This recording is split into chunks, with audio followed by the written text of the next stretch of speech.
Kung maniwala ka lang sa salita ng Diyos, lumakad ka sa kaliwanagan. Sabi ng Efesio 5 verse 8. Anong sabi ng Efesio 5:8?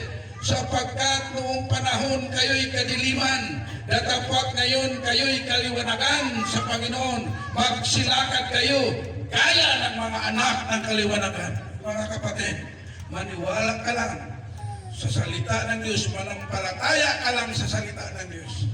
Lumalakad ka sa kaliwanagan. At dati ikaw nandyan sa kadiliman. Inakita ka nga, nandyan ka sa kadiliman. Marami kang ilaw, marami kang daladala ka pang flashlight, ngunit wala sa iyo si Kristo, lumakad ka sa dilim.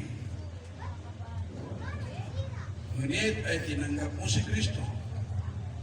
Ay naniwala ka sa salita ni Kristo.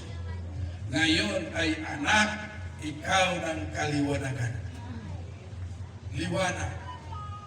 Ang lumakad sa dilim, palagi matitisod. Palagi matapilok. Ilang bisis ka natisod sa paglilingkod. Ilang bisis ka na natapilok sa paglilingkod. Kung natapilok ka pa ngayon, natitisod ka pa ngayon, matisurin ka pa. Kung matisurin ka pa kapatid, hindi ka lumalakad sa liwanag. Ngayon, kung manampalataya ka sa salita ng Diyos, ay dapat lumalakad ka sa kaliwanagan.